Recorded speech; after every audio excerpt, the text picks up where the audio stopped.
Halo sobat semua, jumpa lagi dengan Denbagose Channel.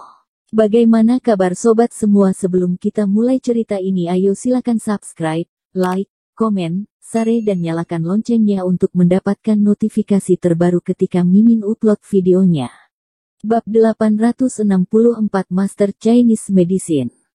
Setelah sekitar 10 menit, Dr. Qin selesai berbicara, dan semua orang pun bertepuk tangan. Pintu itu terbuka lagi, dan seorang anggota staf masuk.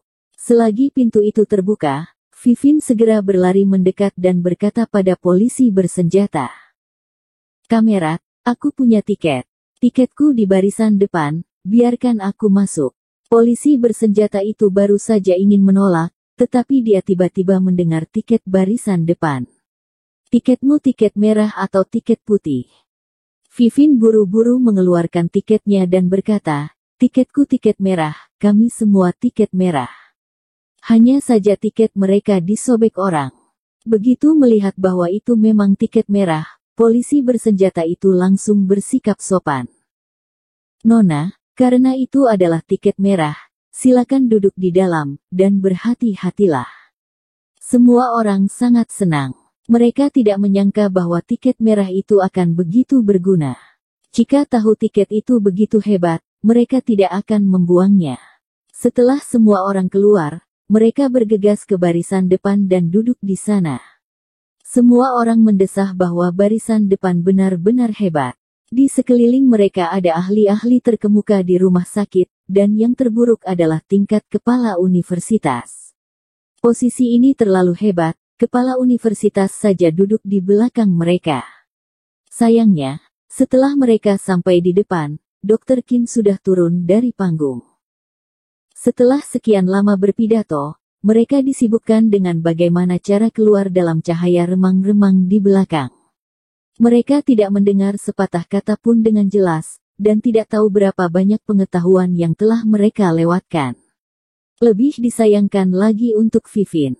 Dia telah mendapatkan kesempatan bagus untuk begitu dekat dengan Dr. Qin, tetapi akhirnya dia juga melewatkannya. Pembawa acara keluar dan berkata, "Selanjutnya, kita sambut Master Chinese Medicine, Noel Kong."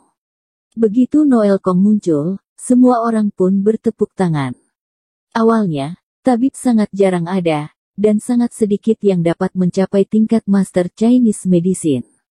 Namun, Noel Kong adalah Master Chinese Medicine termuda di negara, jadi tentu saja banyak orang yang menghormatinya. Setelah naik ke atas panggung, Noel Kong duduk di depan podium dan berbicara dengan tenang. "Aku akan melakukan perkenalan diri dulu. Namaku adalah Noel Kong. Aku bisa dihitung sebagai setengah murid Dr. Qin.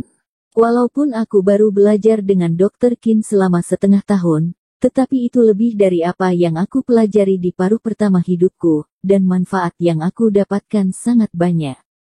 Terima kasih atas undangannya. Aku akan membahas penelitian akademis hari ini. Jika ada kesalahan, aku harap semuanya bisa memaafkanku." Noel Kong berbicara dengan tenang dan lantang. Selain itu, dia memang memiliki level sejati, dan bisa langsung membangkitkan keyakinan semua orang. Hal yang paling tidak terbayangkan adalah Noel Kong ternyata adalah setengah murid dari Dr. Qin. Dia telah belajar dengan Dr. Qin selama setengah tahun. Itu benar-benar membuat orang-orang iri. Dr. Qin sudah sangat hebat. Hanya dengan 2 pidato itu, isi pidatonya telah disebarluaskan, dan banyak rumah sakit telah mengadakan pertemuan untuk melakukan penelitian. Pidato yang hanya 10 menit itu layak dipelajari untuk waktu yang lama. Sementara Noel Kong dapat belajar dengan Dr. Qin selama setengah tahun. Dengan tindak tutur secara langsung, level itu akan meningkat dengan sendirinya. Awalnya, Noel Kong memang adalah Master Chinese Medicine, dan sekarang dia pasti sudah lebih hebat. Noel Kong tak henti-hentinya berbicara di atas panggung, dan Vivin serta yang lainnya yang ada di bawah juga merasakan banyak manfaatnya. Namun sayangnya, mereka tidak melihat wajah asli Thomas Qin. Saat Vivin merasa depresi, seorang teman sekelas tiba-tiba berseru, "Dr. Qin, aku sudah menemukan Dr. Qin." Vivin dan yang lainnya buru-buru menghampirinya dan bertanya, "Di mana Dokter Qin apa?" Teman sekelas itu berkata, "WeChat, orang-orang terdekat di WeChat. Lihat, bukankah itu dokter?" Beberapa teman sekelas mengeluarkan ponsel mereka dan mencarinya. Benar saja, mereka menemukan satu orang di orang-orang terdekat, dan itu benar-benar Dokter Qin. Foto profilnya itu adalah seorang berjubah putih dan namanya adalah Dokter Qin. Apa itu Dokter Qin? Hal-hal seperti WeChat belum tentu bisa dipastikan. Apakah Dokter Qin akan menamai nama WeChat-nya sendiri dengan nama Dokter Qin? Seharusnya iya. Kalau dipikir-pikir, jarak yang ditampilkan orang-orang terdekat adalah 500 meter. Dalam jarak 500 meter itu, seharusnya telah mencakup pusat pameran, kan? Benar, yang bisa masuk ke pusat pameran pasti rekan-rekan kita, dan minimal adalah ahli di tingkat wakil kepala universitas atau kepala universitas. Akan ada berapa Dokter Qin di sini? Benar juga. Selain Dokter Qin, Yang Yain juga tidak berani menggunakan nama panggilan itu.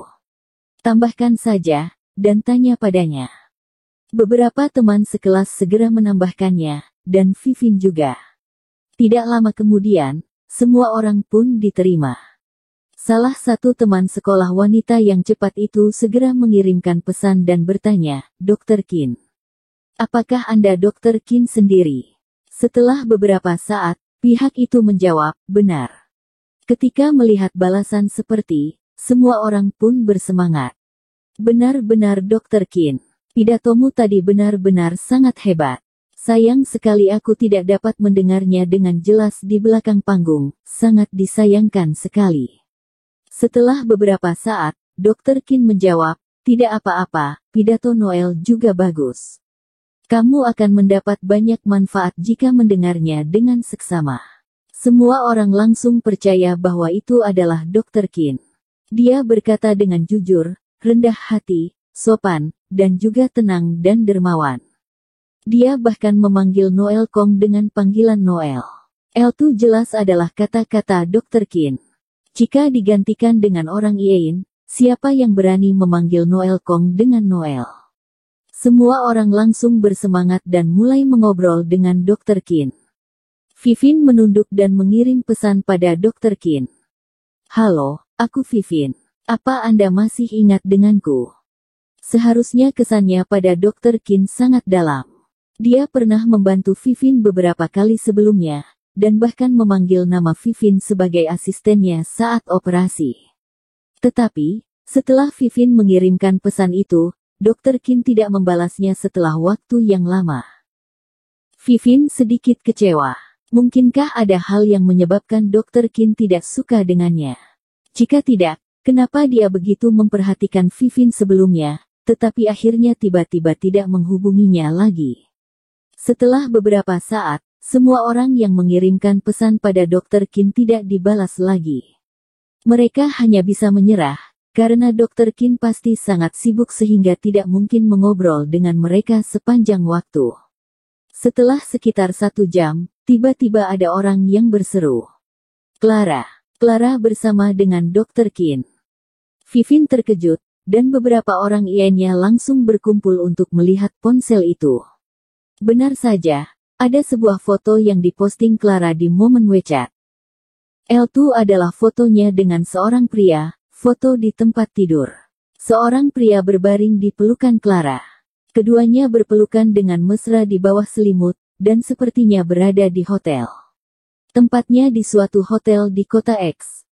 Foto di tempat tidur yang mesra semacam itu bahkan diposting di momen WeChat, benar-benar menghancurkan 3 pandangan.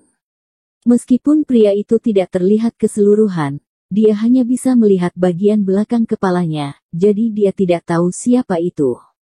Tapi tulisan di bawah yang Clara tulis sangat jelas. "Baru saja kembali dari aliansi medis. Pria ini bermarga Qin."